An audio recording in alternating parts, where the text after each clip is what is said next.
नमस्कार दोस्तों, मैं सुरेंद्र कुमार भारत आपके सामने आपका अपना YouTube चैनल पॉलिटी लाइव लेके पेश हुआ हूँ। उम्मीद करता हूँ कि मेरे द्वारा डाली गई वीडियोस आप लोगों को पसंद आ रही होगी और मैं लगातार अपनी तरफ से कोशिश करता रहूँगा कि मैं आप लोगों को अच्छे से अच्छा जो कंटेंट है वो दे पाऊँ। तो जैसा कि हमारी पॉलिटिकल साइंस क्लास +2 का जो कोर्स है वो चल रहा है, वीडियोस है वो लगातार मैं डाल रहा हूँ और कुछ चैप्टर हमने कंप्लीट कर लिए हैं और धीरे धीरे करके हम जो क्लास +2 पॉलिटिकल साइंस है उसको हम कंप्लीट करेंगे। और उसी कड़ी में आज की जो नेक्स्ट वीडियो है वो रिलेटेड है शॉक थेरेपी के रिजल्ट्स को लेकर। कल तक हमने किया था कि शॉक थेरेपी क्या थी और शॉक थेरेपी की शुरुआत कैसे हुई और शॉक थेरेपी के दौरान क्या कुछ किया गया। सबसे पहले हम बात कर लेते हैं कि शॉक थेरेपी का मीनिंग क्या है।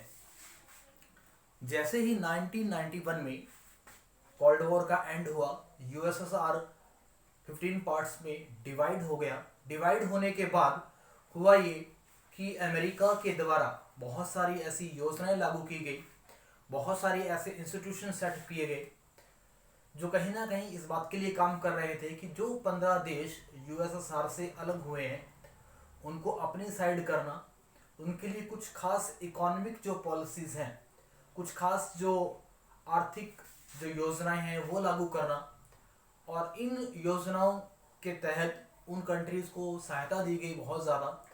और बाद में हुआ ये कि उन सहायताओं को या जो हेल्प दी गई उनको एकदम से बंद कर दिया गया। इसी प्रोसेस को शॉक थेरेपी कहा गया। और अगर मैं एक लाइन में इसे ख़त्म करने की कोशिश करूं या एक लाइन में इसे डिफाइन करूं तो शॉक थेरेपी का मीनिंग होता है पहले इलाज करके फिर आघात पहुंचाना, या पहले फ़ायदा देके फिर नुकसान पहुंचाना। और इसी को बहुत अच्छे तरीके से अमेरिका ने अडॉप्ट किया और रशियन जो एरिया जो थे जो उससे अलग हुए उनको अपने तरफ करने की कोशिश की गई। अब देखिए शॉक थेरेपी लागू हुई और शॉक थेरेपी जब लागू की गई, कंट्रीज़ को इकोनॉमिक सहायता दी गई, तो उन कंट्रीज़ को लगा कि उनके लिए बहुत अच्छा टाइम आ गया है, इकोनॉमिक ग्रोथ उनकी लगातार हो रही है। मीन्स कि जैसा सपना उन्होंने रसिया के अंडर रहते हुए देखा, अब वो सपना उनका कहीं ना कहीं साकार हो रहा है, बट रियल में ऐसा नहीं हो पाया। 1991 में जब यूएसएसआर अलग अलग पार्ट्स में टूट गया, टूटने के बाद में अमेरिकन जो इंस्टीट्यूशन थे, चाहे हम बात करें आईएमएफ की, चाहे हम बात करें वर्ल्ड बैंक की, उनके द्वारा जो सपने दिखाए गए, जो यूटोपिया दिखाया गया, कहीं ना कहीं वो अधूरा रह गया उन कंट्रीज़ का जिन्होंने उनको लेकर सपने देखे थे। तो results of the shock therapy की शॉक थेरेपी के कारण क्या क्या रिजल्ट हुए, क्या क्या चीज़ें निकल कर सामने आई। फर्स्ट पॉइंट जो है, did not led the peoples into the promised utopia of mass consumptions, कि जैसा उनको सपना दिखाया गया था बाय द वर्ल्ड बैंक और बाय द आईएमएफ, क्योंकि बहुत सारी सहायता की जाएगी, उनको इकोनॉमिक स्ट्रक्चर उनका इम्प्रूव हो जाएगा, उनकी इंडस्ट्रीज ग्रो हो जाएंगी। बट शॉक थेरेपी के बाद भी उनकी जो सिचुएशन थी वो बहुत ज़्यादा अच्छी नहीं हुई। उन्होंने जो यूटोपिया देखा या उनको जो यूटोपिया दिखाया गया, उनको जो सपने दिखाए गए, वो कहीं ना कहीं अधूरे रह गए। Second, it brought ruin to the economic and the disaster. अब देखिए हुआ ये कि जैसे ही शॉक थेरेपी आई, शॉक थेरेपी के बाद में एक बार के लिए तो वो सारी चीज़ें इंप्रूव हो पाई, चाहे इंडस्ट्रीज़ की बात करें, चाहे हम जीडीपी की बात करें, चाहे हम इकोनॉमिक सिस्टम की बात करें, चाहे ट्रेड की बात करें। बट बहुत जल्दी सारा का सारा जो इकोनॉमिक सिस्टम था उन कंट्रीज़ का वो क्या हो गया, ख़त्म होने लग गया और एक तरीके की जो आपदाएं हैं वो दिखाई दी। मीन्स हुआ ये कि पहले तो उन सारी इंडस्ट्रीज़ के लिए अमेरिका के द्वारा बहुत सारा पैसा दिया गया और उन कंट्रीज़ के स्पेशली जो रिसोर्सेज थे उनको यूज़ कर लिया गया ह्यूज अमाउंट में। जब लगा कि बहुत ज़्यादा प्रॉफिट वहाँ से नहीं हो रहा तो उनको जो सुविधाएं दी गई थी वो सारी की सारी सुविधाएं रोक दी गई। सो उन कंट्रीज़ के जो हालात थे वो पहले से भी और ज़्यादा ख़राब हो गई, या यूं कह लीजिए कि उन कंट्रीज का जो इकोनॉमिक सिस्टम था वो अब दोबारा से ब्रेक डाउन हो गया, टूट गया। थर्ड की बात करें, close of the industries about 90%, कि शॉक थेरेपी के बाद हुआ ये कि जिन कंट्रीज को शॉक थेरेपी के दौरान इकोनॉमिक जो हेल्प दी गई, जो सहायता दी गई, जब उसे वापस लिया गया तो उसके बाद में जो 15 कंट्रीज थे उनकी मैक्सिमम जो इंडस्ट्रीज थी वो फेल हो चुकी थी। मींस वहाँ उत्पादन हो ना हो इस बात का कोई फर्क नहीं पड़ रहा था, क्योंकि सारी की सारी इंडस्ट्रीज थी वो नियर अबाउट करप्ट हो चुकी थी, या उनकी अगर हम बात करें सिस्टम की, वो सिस्टम टूट चुका था, प्रोडक्शन की कोई वैल्यू नहीं थी। ये सारी चीज़ें दिखाई दी। एक बार आप इसे स्क्रीनशॉट कर लें, मैं थोड़ा सा साइड हो जाता हूँ। आज कंटेंट थोड़ा ज़्यादा है, वीडियो थोड़ी ज़्यादा लंबी होने वाली है, बट ये वीडियो बहुत इंपॉर्टेंट है। बहुत बार एग्जाम में ये पूछा जाता है कि शॉक थेरेपी क्या थी और इसके रिजल्ट्स क्या रहे। अब देखिए, जब 90% इंडस्ट्रीज फेल हो जाएगी तो ऑब्वियस सी बात है उन इंडस्ट्रीज में कोई प्रोडक्शन नहीं होगी, और जब कोई प्रोडक्शन नहीं होगी तो एक लार्ज स्केल पे जो लोग होंगे वो बेरोजगार हो जाएंगे। अब देखिए, जब ऐसा हुआ तो जिन लोगों के पास इंडस्ट्रीज थी उन्होंने क्या करना शुरू कर दिया, अपनी इंडस्ट्रीज को सेल करना शुरू कर दिया, बेचना शुरू कर दिया। क्यों? सीधी सी बात है, लोगों को अपनी आवश्यकताओं को पूरा करने के लिए जरूरत थी किसकी? मनी की, पैसे की, और पैसा उनके पास था नहीं।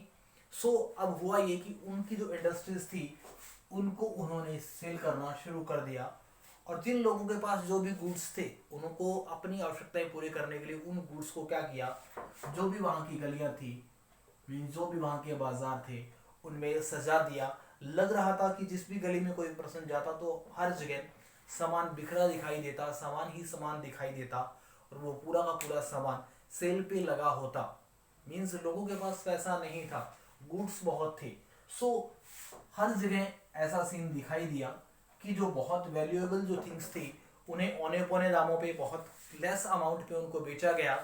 और इसी रीजन बिंग उस टाइम इंडस्ट्रीज की सेल के चलते या गुड्स के सेल के चलते पूरा का पूरा जो एरिया था वो लग रहा था कि एक बाजार में कन्वर्ट हो गया है, एक बिग मार्केट में कन्वर्ट हो गया है। और इसी को नाम दिया गया the world largest garage sale. Means की इसे नाम दिया गया दुनिया की वो सबसे बड़ी गैराज सेल, जिसके अंदर जो सेल थी वो दिखाई दी इंडस्ट्रीज की, गुड्स की और बहुत सारी दूसरी चीज़ों की।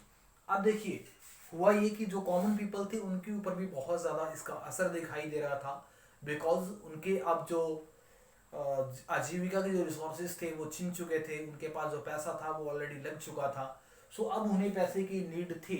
तो क्या किया गया, जिन लोगों को अपना सामान बेचने के लिए वाउचर दिए गए या अधिकार पत्र दिए गए, अब उन लोगों को लगा कि वो अधिकार पत्र ही उनके काम आ सकते हैं। सो उन्होंने क्या किया, जो उनके वाउचर थे, most citizen sold there voucher in black market.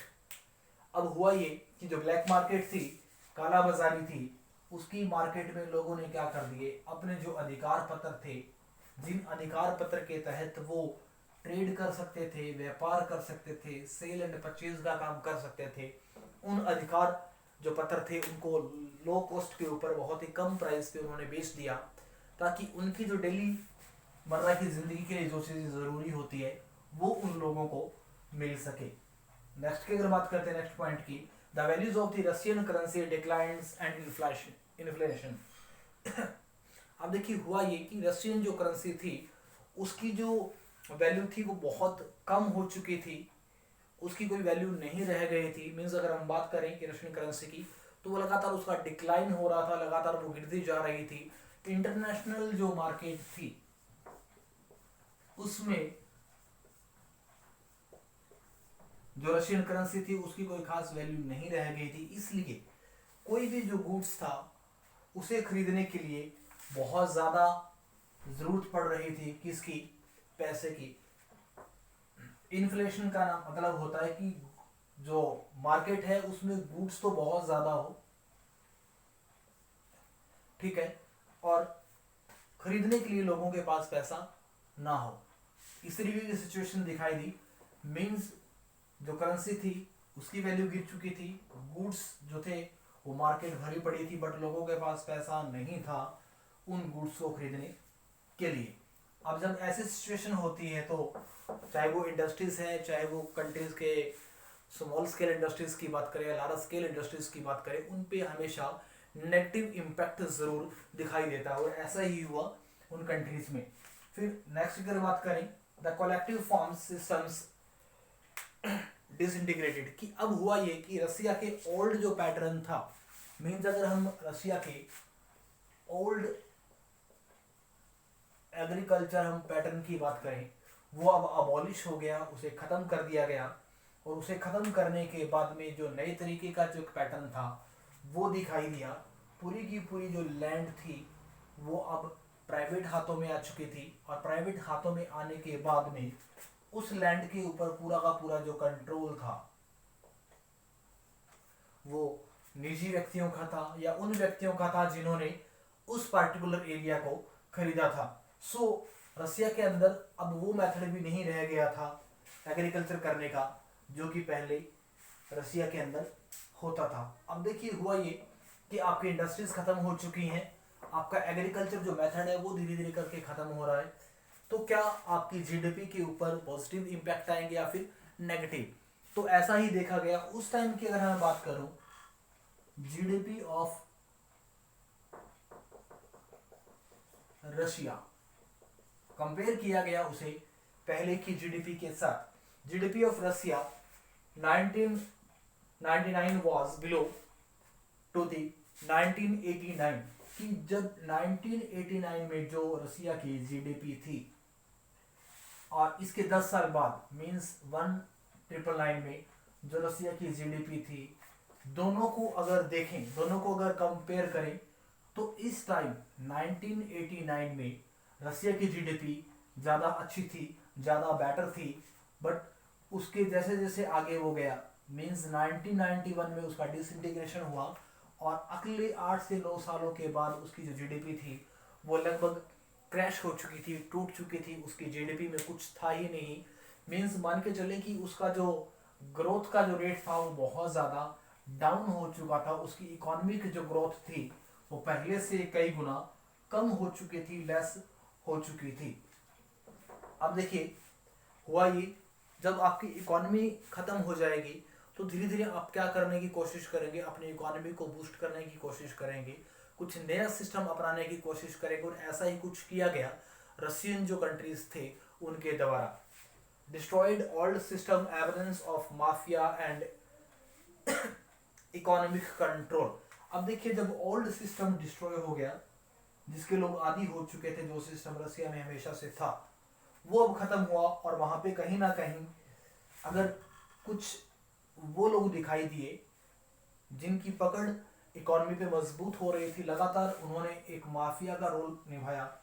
उन्होंने क्या किया, जो माफिया ग्रुप थे वो बना लिए, और इन्हीं माफिया ग्रुप के द्वारा जो उस टाइम की जो इकोनॉमी थी उस पर कंट्रोल किया गया। मीन्स कुछ चंद लोगों के हाथों में पूरी की पूरी जो इकोनॉमी थी वो चली गई, और यही माफिया वर्ग जो था, यही चंद लोग जो थे, वो रशियन जो ट्रेड था, रशियन जो इकोनॉमी थी, रशियन जो इकोनॉमिक जो ग्रोथ थी, उसको अपने हाथों में उन्होंने ले रखा था, या उसको कंप्लीटली अपने अंडर उन्होंने कर रखा था। नेक्स्ट पॉइंट की बात करें कि जब देखिए कि कुछ लोगों के हाथों में ही सब कुछ हो, तो ऑब्वियस सी बात है वो रिच होंगे, और बाकी का जो सेक्शन ऑफ द पीपल होगा वो क्या हो जाएगा, पुअर हो जाएगा। तो जो रिच लोग थे वो लगातार और रिच हो रहे थे, और जो पुअर लोग थे लगातार उनके जो नीड की जो चीजें थी, बेसिक नीड की जो चीजें थी, वही उन्हें नहीं मिल पा रही थी। मीन्स गरीब और गरीब होता चला गया, उसे कंपेल किया जा रहा था, या कहीं ना कहीं वो प्रेशराइज हो रहा था अपनी डेली नीड्स को पूरा करने के लिए, अपने जो गुड्स हैं उनको सेल करने के लिए, या उन्हें औने पौने दामों पे बेचने के लिए। सो देखिए कि जब ऐसा हुआ तो अमीर और गरीब के बीच का जो फासला था वो लगातार बढ़ता चला गया, अमीर और ज़्यादा अमीर होता चला गया, गरीब और ज़्यादा गरीब होता चला गया। मीन्स दोनों के बीच जो गहराई थी, दोनों के बीच जो खाई थी अमीर और गरीब की, रिच और पुअर की, वो और ज़्यादा बढ़ती चली गई। अब देखिए जो 15 कंट्रीज आज़ाद हुए, जो 15 कंट्रीज बने यूएसएसआर के डिसइंटीग्रेशन के बाद, तो उन्होंने कोशिश की कुछ नए तरीके के रूल्स को अडॉप्ट करने की। जब उन्होंने नए तरीके के रूल अडॉप्ट करने शुरू किए तो ऑब्वियस सी बात है वो कोशिश करेंगे कुछ लॉज बनाने की, कानून बनाने की। और उन्होंने कोशिश की लॉज बनाने की, कानून बनाने की, कॉन्स्टिट्यूशन बनाने की। तो कॉन्स्टिट्यूशंस आर फॉर्म्ड और ड्राफ्टेड इन हरी।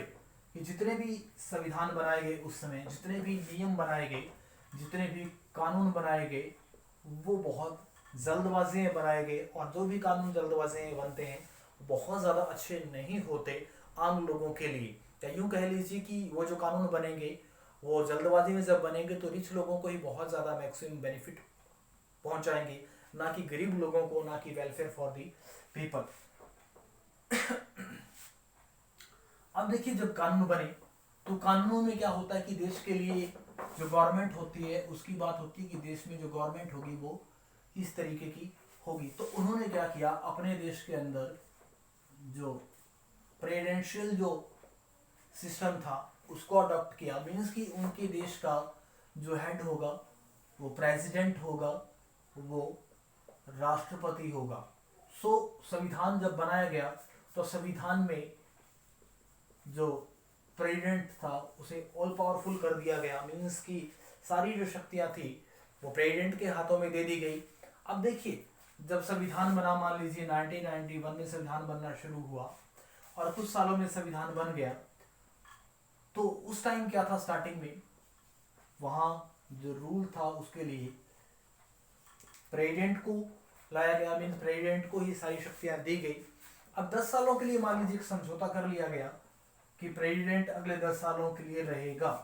बट इस प्रेसिडेंट ने अपने आप के अंदर इतनी सारी शक्तियां गेन कर ली, या सिस्टम के अकॉर्डिंग इसने इतनी शक्तियां ले ली कि आने वाले अगले सालों के लिए, मीन्स 2000 से अगर मैं बात करूं 2010 तक, अगले 10 सालों के लिए भी इसने क्या किया, अपनी अथॉरिटी बनाए रखी, ये पावरफुल बना रहा। तो जो कॉन्स्टिट्यूशन बनाया गया बहुत जल्दी के अंदर वो मे भी बहुत अच्छा नहीं बना। वहाँ का जो प्रेसिडेंशियल सिस्टम था वो शायद उतना बेटर नहीं बना जितना कि बनना चाहिए था, जितना कि उन कंट्रीज की नीड थी। नेक्स्ट हम बात कर लेते हैं कि जब ऐसा सिस्टम हुआ, ऐसी सारी चीजें दिखाई दी उन कंट्रीज में, तो क्या वो देश अपनी इकोनॉमिक ग्रोथ कर पाए। अब बात कर लेते हैं 1991 में वो कंट्रीज टूटे और धीरे धीरे मैंने कहा कि अगले 10 ईयर तक उन्हें प्रेसिडेंशियल रूल रहा और वो अपने आप को बहुत ज़्यादा रिकवर नहीं कर पाए। बट जब तक 2000 आया, 2000 के आसपास उनके अंदर जो इकोनॉमिक जो ग्रोथ थी वो अब धीरे धीरे दिखाई दे रही थी। धीरे धीरे जो उनकी समस्याएं थी उन पे उन्होंने काम करना शुरू कर लिया था। या यूँ कह लीजिए कि इन 10 सालों में उन्होंने अपनी इकोनॉमिक जो क्राइसिस थी उसको संभाला, अपने इंटरनल जो एरियाज में जो प्रॉब्लम्स थी, जो कॉन्फ्लिक्ट्स थे उनको सुलझाया और धीरे धीरे अपनी जो इकोनॉमिक ग्रोथ थी उनको आगे बढ़ाना शुरू किया। अब देखिए इकोनॉमिक ग्रोथ उनकी क्यों हो पाई, बिकॉज अगर हम उन कंट्रीज को ऑब्जर्व करें तो उनके अंदर जो नेचुरल रिसोर्सेज हैं वो काफ़ी अच्छे हैं। और स्पेशली अगर मैं बात करूं वहाँ के ऑयल रिसोर्सेज की, तो ऑयल रिसोर्सेज के चलते ही उन कंट्रीज की जो इकोनॉमिक ग्रोथ थी वो संभव हो पाई। 2000 के बाद वो अपने आप को थोड़ा डेवलप करना शुरू किया उन कंट्रीज ने। धीरे धीरे जब ऑयल रिसोर्सेज के रीजन बीइंग उनका जो ट्रेड था वो प्लस होने लगा। जब ट्रेड प्लस होना शुरू हुआ, धीरे धीरे आप इन्वेस्ट करेंगे तो ऑब्वियस सी बात है कि आपको प्रॉफिट भी होगा, लाभ भी होगा। प्रॉफिट होना शुरू हुआ और इसी प्रॉफिट से उन्होंने क्या किया, धीरे धीरे अपनी जो इकोनॉमिक जो ग्रोथ थी वो करना शुरू की। अगर अब इन कंट्रीज की बात करूं तो ये कंट्रीज एक अच्छी पोजीशन में आ चुके हैं, नियर अबाउट अपनी जो इकोनॉमिक जो ग्रोथ है वो आप लगातार ये कंट्रीज कर रहे हैं due to the natural resources, due to the oil resources. आज हमने बात की results of the shock therapy की। आज की वीडियो थोड़ी सी लंबी ज़रूर थी बट बहुत इंपॉर्टेंट थी। एग्जाम में इसके रिगार्डिंग क्वेश्चन हमेशा पूछा जाता है कि शॉक थेरेपी क्या थी, शॉक थेरेपी के कॉन्सिक्वेंसेस क्या थे, ये रिजल्ट्स क्या थे, या शॉक थेरेपी के क्या प्रभाव पड़े। तो बने रहें मेरे साथ, मेरी वीडियोस को यूं ही लाइक करते रहें, शेयर करते रहें और सब्सक्राइब करते रहें। जय हिंद, जय भारत।